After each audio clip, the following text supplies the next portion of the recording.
Hello friends, সবার আগে আমি তোমাদের কাছে নেবো আমি কেন তোমাদের এই কয়দিন ভিডিও দিতে পারিনি তার কারণটা আমি তোমাদের বলবো, নিশ্চয়ই বলবো।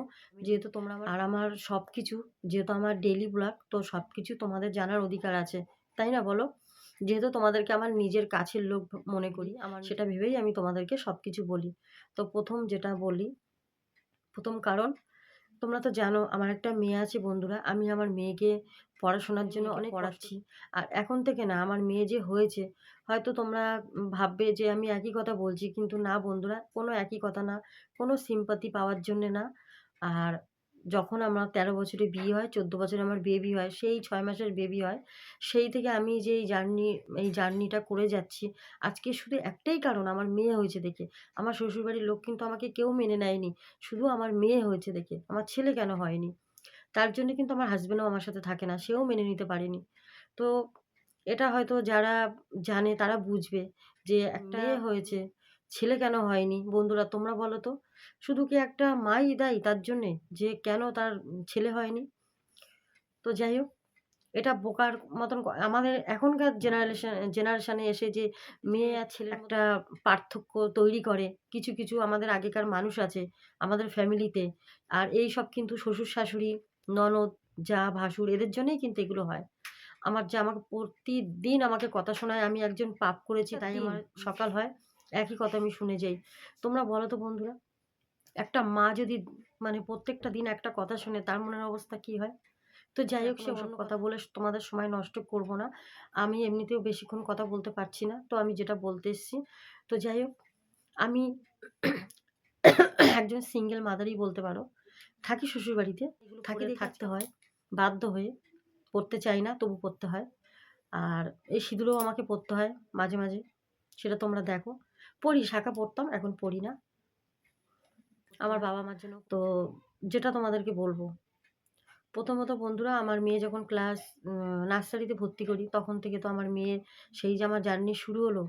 একা হাতে মেয়েকে ৬ মাসের বেবিকে মানুষ করা, আর এই এতদূর পড়াশোনা করানো, নিশ্চয়ই চারটেখানা সিঙ্গেল মাদার হিসাবে। তো আজকে আমি প্রচুর পরিশ্রম করি, প্রচুর সেলাই করি, সেলাইয়ের কাজ, মানে এমন কোনো সেলাই নেই যে আমি করি না। পুতুল থেকে শুরু করে বড়, বড় টেডি বিয়ার, সায়া, ব্লাউজ, নাইটি, চুড়িদার সমস্ত কিছু হাতের কাছে কাটিং করে আমি সেলাই করেছি। আর এখনও করে যাচ্ছি। শুধু আমার মেয়ের পড়াশোনার জন্য আমি, যেহেতু অনেকগুলো লোন নিয়েছি, সেই লোন চালাতে হচ্ছে। তো আমি যেটা ভেবেছিলাম বন্ধুরা, আমি একটা ব্যবসা করব। যে একটা ঘুগনির মানে স্কুল টাইমে বাচ্চাদের, যেখানে অনেক বাচ্চারা স্কুল টাইমে টিফিন খায়, সেখানে বিক্রি করব। একটা ব্যবসা শুরু করব, কিন্তু পারলাম না। আর চেষ্টা করছিলাম যে একটা, ওই যে ঘুগনির যে ছোট, ছোট ঠেলে নিয়ে যায় না গাড়িগুলো, ওই গাড়িগুলো যাতে ঠেলে নিয়ে যেতে পারি। ঘুগনি, রুটি এগুলো বিক্রি করব টিফিন টাইমে। তারপর সন্ধ্যার টাইমে অনেকেই বাড়িতে কেনে, তড়কা, রুটি এগুলো বিক্রি করব। আর আমি পারি রান্না করতে। তো এই করব দেখে আমি শুরু করেছিলাম যে আমি একটা কিছু, কিছু করে টাকা জমাচ্ছিলাম যে আমি একটা গাড়ি কিনবো। ওই ঠেলে যে নিয়ে যায় ঘুগনির, ফুচকার গাড়িগুলো বলতে পারো, ফুচকার গাড়ি। তো ওগুলো আমি, ওটা কি বলে, কি গাড়ি আমি, আমার জানা নেই। তো আমি সেই জন্যই বলছি ফুচকার গাড়ি। তো ওগুলো নিয়ে আমি কিনবো দেখে, কিন্তু জিজ্ঞাসা করলাম নতুন নাকি ১২-১৩ হাজার টাকা লাগবে। তো আমি শুরু করেছি, ভেবেছিলাম ব্যবসাটা করতে গেলে ১৫,০০০ টাকা লাগবে। তো আমাকে টাকা জমাতে হবে, করব। করতে, করতে বন্ধুরা, স্বপ্ন তো আমরা দেখি, কিন্তু স্বপ্ন পূরণ করা যায় বলো? কটা মেয়ে পূরণ করতে পারে? কটা মা পূরণ করতে পারে? তো যাই হোক, আমি সেটা করছিলাম। করতে, করতে হঠাৎ করে আমার এমন অবস্থা হয়েছে, আমার গলার অবস্থা। গলার এই যে এই যে সাইডে তোমরা দেখতে পাবে, এইখানে আর এইখানে এরকম বড়, বড় ফুলেছে। কিসের জন্য ফুলেছে জানি না। আমি ডাক্তার দেখিয়েছি, ডাক্তার বলল ইনফেকশন হয়ে গেছে। তো ইনফেকশন হয়েছে বলে আমি ডাক্তার দেখিয়েছি বন্ধুরা। ২টো ৩টে ডাক্তার দেখিয়েছি। কিন্তু যে টাকা আমি জমাচ্ছিলাম সেই টাকা দিয়ে আমি ডাক্তার দেখিয়েছি। দেখানোর পরেও এখনও কোনো কিছু একটু পরিবর্তন হয়নি। আরও আমার গলা যেন জয়েন্ট হয়ে যাচ্ছে আস্তে, আস্তে। আর আমি কিছু খেতে পাচ্ছি না, গিলতে পারছি না, গলা ব্যথা। তারপরে দুবেলা গার্গিল করছি। গার্গিল করলে এই যে ২ সাইডটা যন্ত্রণাতে একদম ফেটে যাচ্ছে। মানে কি বলব তোমাদের? তো এখন আমি এমন পরিস্থিতিতে পড়েছি, এখন আমি কি করব? আমি না আমার কাছে টাকা আছে আমি ডাক্তার দেখাবো, না আমি যে ব্যবসাটা শুরু করব সেটা করব, না আমার যে সপ্তাহের লোন তোমরা জানো, ৳১৯০০ লোন আছে, প্লাস আমার মাসের লোন আছে। তো আমি এখন এতগুলো লোন আমি কিভাবে শোধ করব? আমার এই করে এখন আমার মানে প্রচণ্ড টেনশনে আমি ভেঙে পড়েছি। আমি খুব অসুস্থ। আমার জ্বর আসছে, জ্বরটা কমছে না। সন্ধ্যার পর থেকে জ্বর আসছে, সকালবেলা উঠতে পারছি না বিছানার থেকে। তো আমি যদি এরকম দিনের পর দিন বন্ধুরা আমি যদি বিছানায় পড়ে থাকি, তাহলে আমি বিছানায় পড়ে থাকি না, তাহলে আমি আমার মেয়ের পড়াশোনাটা কি করে করাবো বলো? আমি সকালবেলা উঠতে পারছি না, রাত্রিবেলা ব্যথা, কাশি। এই যে তোমাদের সাথে কথা বলছি না, এটার জন্য আমার গলার অবস্থা এখন খারাপ হয়ে যাচ্ছে আস্তে, আস্তে। গলা দিয়ে আওয়াজ বেরোচ্ছে না, ভয়েসটা চেঞ্জ হয়ে যাচ্ছে। তো আমি এটা নিয়ে খুব টেনশনে আছি। মানে বলছি সবাইকে যে আমার গলায় কি হয়েছে? কেন এরকম অবস্থা হচ্ছে? আমি যদি ঠিক মতন কথা না বলতে পারি, সুস্থ না থাকি, আমি কি করে কাজ করব? কি করে আমার সংসারটাকে চালাবো? কি করে আমার মেয়ের পড়াশোনাটা চালাবো? আজকে আমি যে লড়াইটা বন্ধুরা নেমেছি, সেই লড়াইটা আমি এতটা এগিয়ে এসে এখন যদি আমি কিছু করতে না পারি, আমি কি করব? অনেকটা স্বপ্ন নিয়ে বন্ধুরা লড়াইটা নেমেছিলাম যে মেয়েকে ডাক্তারি পড়াবো। মেয়ে নিটের জন্য প্রিপারেশন নিচ্ছে। মেয়েকে অনেকগুলো টাকা দিয়ে ভর্তি করেছি। এখন সেটা তো ফিস তো সপ্তাহে যে ২ টো করে ক্লাস হয় তার একটা ফিস দিতে হয়। প্লাস মেয়ের খাতা, বই এগুলো তো আছে। মক টেস্ট পেপার লাগে। সবই ওগুলো কিনে দিতে হয়। কিন্তু সবকিছু আমার বন্ধ হয়ে গেছে। এখন আমি নিজে যদি সুস্থ না হতে পারি, আমি আমার মেয়েটাকে কি করে মানুষ করব? কি করে ওকে করব বলো? ডাক্তার বলেছে গলায় সবসময় একটা কিছু পেঁচিয়ে রাখতে, আর যেটুকু খাবার খেতে গরম, গরম খেতে। কিন্তু আমি তো খেতেই পাচ্ছি না। আমি মুখে কিছু দাঁতের ২ সাইডে যন্ত্রণা, আমাকে একটা দিদিভাই কমেন্ট করেছিল আমার এই দাঁতে খুব যন্ত্রণা হচ্ছিল। তখন আমি বলেছিলাম ওই দিদি মানে তোমাদেরকে বলেছিলাম। তো কেউ আমাকে সাজেস্ট করেছে যে দাঁতে যন্ত্রণা ফিটকারি দাও, কর্পূর দাও। কিন্তু দিয়েছি। তাতে কিচ্ছু হয়নি। আরও ২ সাইডে যন্ত্রণাতে পুরো মানে কি বলবো কিছু চিবাতে পারছি না। কোনো কিছু একদম চিবা এই সাইডে আর এই সাইডে একদম পুরো যন্ত্রণাতে চিবাতে পারছি না। পুরো মানে এই পাশ দিয়ে আমি ভেবেছিলাম টনসিল হয়েছে। টনসিল হয়েছে দেখে আমি না গার্গল করতাম, ডাক্তার দেখাতাম, ওষুধ কিনে খেতাম। দেখো, যেহেতু যার কেউ নেই, আর হয়তো তোমরা বলবে যে তোমার তো বাপের বাড়ি। দেখো বাপের বাড়িতে তোমরা জানো আমার ২ টো ভাই ছোট, ছোট তারা। তারা বিয়ে করেছে। তাদের কিন্তু বয়স খুব বেশি না। আর তাছাড়া তাদের ফ্যামিলি আছে, তাদের বাচ্চা আছে, তারা ভাড়া থাকে। ছোট ভাই ভাড়া থাকে, বড় ভাইটা শ্বশুরবাড়িতে ওই যে ঘর করেছে, শ্বশুরবাড়ি থেকে জায়গা দিয়েছে। তো ওখানে আর কি ঘর করেছে, এখনো যায়নি। মা-বাবা আছে, বয়স্ক মা-বাবা। আমি এখন কোথায় যাব? কোথায় গিয়ে থাকবো? কি করে ট্রিটমেন্ট করব? কি করে চিকিৎসা করব? আমি কিচ্ছু বুঝতে পারছি না বন্ধুরা। আজকে আমার যদি কিছু হয়ে যায়, আমার মেয়েটার কি হবে? আমার মেয়েটার তো পড়াশোনাটা তো পুরো ওর কেরিয়ারটা তো পুরো শেষ হয়ে যাবে। এই দেখো এগুলো ফুলেছে, এখানে ফুলেছে, গলার এই যে ২ সাইডে ফুলেছে। আমার তো মানে এই যে সারাদিন ধরে আমি এই টেনশন করতে, করতে ডাক্তার বলেছে টেনশন করা যাবে না। কিন্তু মাথা, এই যে মাথার এই ২ সাইড দিয়ে তোমাদেরকে আমি কি করে হয়তো বুঝাতে পারছি না আমি তোমাদের বন্ধুরা। পুরো মাথাটা পুরো ভার হয়ে থাকে যন্ত্রণাতে। আর আমি মাথা নাড়াতে পারি না, ঘাড় নাড়াতে পারি না। এই সাইডে ব্যথা, এই সাইডে ব্যথা। তো মেয়েও চিন্তা করছে। মেয়ে বলছে কি, "মাম্মাম তোমার কি হয়েছে? তোমার ডাক্তার দেখাও।" এবার দেখো ডাক্তার দেখাতে গেলে তো হলো না। ডাক্তার দেখাতে গেলে ফিস ৳৫০০ তো আছে। তারপর ওষুধ দেয়, অনেক ওষুধ দেয় ২,০০০, ১,৫০০, ৩,০০০ এরকম ওষুধ দেয়। এত ওষুধ কিনে খাওয়া সম্ভব না আমার পক্ষে। তারপরে বলেছে ১ মাসের ওষুধ দিল, "খাও।" ৩ দিন বাদে, বাদে ৳৫০০-৬০০ করে ওষুধ লাগে ৩ দিন পর, পর। আমি সেই ওষুধটা কোথায় পাবো? তারপরে রিপোর্ট করেছি, অনেকগুলো টেস্ট দিয়েছিল, করেছি। কিছুটা বাকি আছে। কিন্তু বন্ধুরা আমি কোনো রিপোর্ট এখনো আনতে পারিনি। টাকার জন্য রিপোর্ট আনতে পারছি না। শুধু একটাই কষ্ট, আমার যদি আমার মেয়েটার কি হবে? আজকে যদি আমার যদি কিছু একটা হয়ে যায়, তাহলে আমার মেয়েটাকে কে দেখবে? ওকে আমি কার কাছে রেখে যাবো? তারপরে আমি মা সন্তোষী মার কাছে এটাই বলি, এটাই ভগবানের কাছে প্রার্থনা করি যে আমি আমি বেঁচে থাকতে তো মেয়েটার যদি একটা ভবিষ্যৎ হতো। আজকে সেটা তো আমি করতে পারছি না। আমি কি করব বলো বন্ধুরা?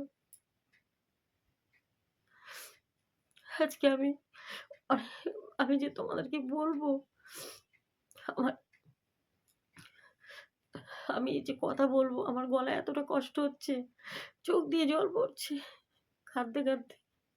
কিন্তু আমি খাদ্যও পাচ্ছি না। আমার বুকটা ফেটে যাচ্ছে, গলা ব্যথা করছে। তো আজকে যদি আমি ডাক্তার দেখাতে না পারি, চিকিৎসা করতে না পারি, আমার মেয়েটার কি হবে বলো? আমার মেয়েটার কি করব আমি? ওকে কি করে পড়াবো? মেয়ে বলছে, "মা আমার পড়াশোনা করাতে হবে না।" আজকে যে মেয়েটাকে নিয়ে এতদূর স্বপ্ন দেখেছি, সেই মেয়েটার পড়াশোনা যদি বন্ধ হয়ে যায় বন্ধুরা, আমি কি ভগবান কি আমার উপরে এতটাই রেগে আছে? ভগবান কি একটু দেখে না? বলো তো তোমরা।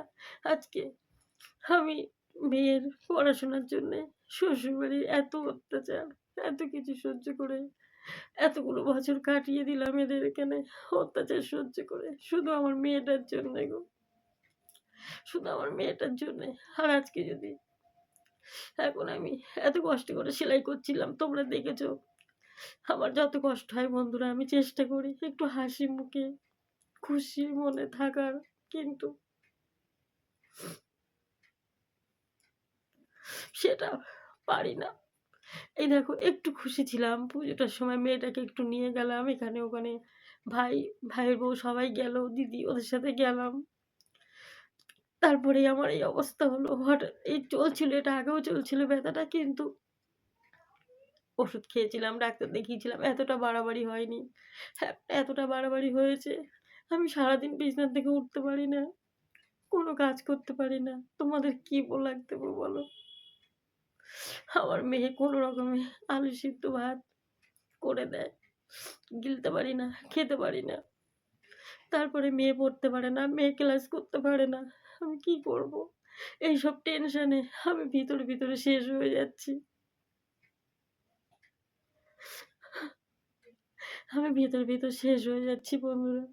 যে আমি কি করে কি করব? কিচ্ছু বুঝতে পারছি না। আমার মাথায় কোনো কাজ করছে না। তোমরা তো জানো আমার হাসব্যান্ড আমার সাথে থাকে না। সে অন্য জায়গায় থাকে। তার ইচ্ছে হলে কোনোদিন বাড়ি আসে ৬ মাস, ১ বছর। নাহলে আসে না।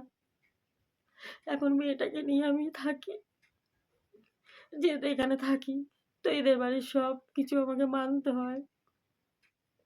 আর এখন তো আমি এরকমভাবে এইভাবে মেয়েকে নিয়ে কিভাবে চলবো? কি করে কালকে বৃহস্পতিবার লোন আছে। এই লোন দিতে, দিতেই আমার মাথা খারাপ হয়ে যাচ্ছে। তার জন্য চেষ্টা করছিলাম যদি একটা ব্যবসাটা করি। এই যে তোমাদের সাথে কথা বলছি না, আমার এগুলো যন্ত্রণা করছে। এই যে একটু ডাক্তার বলেছে একদম কাঁদবে না, টেনশন করবে না। কিন্তু যেই বন্ধুরা কাঁদতে লাগে না জানো তো, চোখ দিয়ে এমনিই জল পড়ে যায়, কষ্ট হয়। আমি রাতের পরে রাত ঘুমাই না, সকালবেলা উঠতে পারি না। কোনো ২টো, ৩টে, ৪টে বাজে চোখ বন্ধ করে শুয়ে থাকি। যন্ত্রণা করে, উঠে বসি, শুতে পারি না, বসে থাকি এরকম পিঠে বালিশ নিয়ে বসে থাকি। আমার নিঃশ্বাস বন্ধ হয়ে যাচ্ছে, গিলতে পারছি না কিছু। কিন্তু ডাক্তার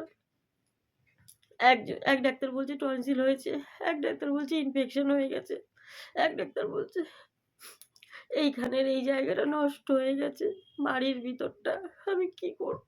আমি কি আমি এইসব টেনশনে খালি একটা জিনিসই ভাবছি, আমার কিছু হলে আমার মেয়েটার কি হবে? এটা ভেবে, ভেবেই আমি মরে যাচ্ছি। ভিতরে, ভিতরে আমি এটা ভেবেই শেষ হয়ে যাচ্ছি বন্ধুরা। তোমরা আমাকে একটু সাপোর্ট, একটু আমার পাশে দাঁড়াও। একটু আমাকে হেল্প করো তোমরা। আমি কি করব? আমি এখন মাথার মধ্যে তো আমার খুব কষ্ট হচ্ছে যে আমি কি করে ডাক্তার দেখাবো? রিপোর্টটা যদি আনতে পারতাম। ২ টো রিপোর্ট নিয়ে এনেছি। ওটাতে ইনফেকশন ধরা পড়েছে। আর একটাতে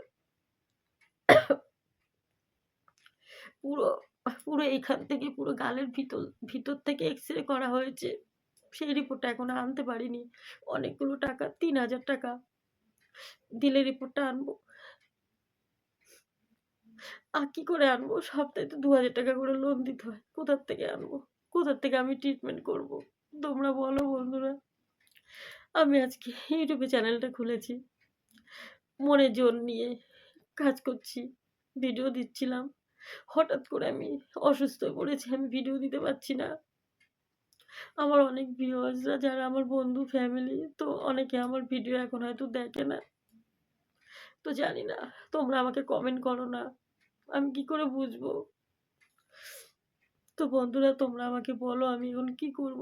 দেখো, যে ডাক্তার বলেছে, আমি বেলঘড়িয়া একটা ডাক্তার দেখিয়েছি, ডেন্টাল দেখিয়েছি। উনি বলেছে গৌতম বিশ্বাস মনে হয়। হ্যাঁ, আমি রিপোর্ট নিয়ে আসি, রিপোর্ট তোমাদের দেখাবো এনে। তারপরে ডাক্তারকে বললাম যে, "ডাক্তারবাবু কিছু কি কেউ করা যাবে না?" বলছে, "এরপরে এর কোনো ট্রিটমেন্ট নেই।" বন্ধুরা এরকম কথা এখন শুনলাম আমি। গালের ভিতর-টিতর ভালো করে দেখলো, দেখে বলল, "এর কোনো ট্রিটমেন্ট নেই।" আমি এটা শুনে ওখানেই কাঁদতে, কাঁদতে শুয়ে পড়েছি। আমার মেয়ে আমাকে তুলে নিয়ে এসছে। এখন আমি মেয়েকে শান্ত করব। মেয়ে আমাকে শান্ত করছে। মেয়ের পড়াশোনা সব বন্ধ হয়ে পড়ে আছে। আমি যে মেয়েকে যে মেয়ের জন্য আমি লড়াই করছি এতগুলো বছর, আমি কি করব বলো? আমার যে সবকিছু শেষ হয়ে গেল বন্ধুরা। সবকিছু শেষ হয়ে গেল। আমি আর পারছি না। সবকিছু শেষ হয়ে আমি কি করব? আমার খুব কষ্ট হচ্ছে। কথা বলতে খুব ব্যথা হচ্ছে। বন্ধুরা তোমরা আমাকে একটু বলো, একটু সাপোর্ট করো, একটু আমাকে হেল্প করো তোমরা। যাতে আমার মেয়েটার পড়াশোনাটা করাতে পারি, আমি নিজে একটু সুস্থ হতে পারি। আমায় তো দেখো, এর থেকে তো আমি ভালো জায়গায় ডাক্তার দেখাতে পারবো না। আমার তো অত টাকা নেই। আমার পাশে কেউ নেই। কে আমাকে ডাক্তার দেখাবে? কে চিকিৎসা করাবে বলো? ওই তো ছোট একটা মেয়ে আমার। সে কি করবে? ও তো বাচ্চা মেয়ে, ও কি করবে বলো? ও কিছু করতে পারবে না। তোমরা বলো বন্ধুরা। আমি কথা বলতে পারছি না বন্ধুরা। আর কথা বলতে পারছি না। আমি রিপোর্টটা যদি আনতে পারি তোমাদের সাথে শেয়ার করব। আমি ভিডিও কি করে দিতে পারবো? কি করে তো ভিডিও করতে পারছি না। ডাক্তার বলেছে একদম ঠান্ডা। ডাক্তার বলেছে একদম ঠান্ডা লাগাতে না। কিন্তু এখন তো ঠান্ডার সময়। আর তার মধ্যে গেছে গ্যাসটা শেষ হয়ে। সময় যখন আসে না, আমি বলছি ঠাকুর কি আমাদের উপরে এত রেগে আছে? একটু কি আমার কপালে সুখ লেখেনি? তো পারে না বলো তো তোমরা?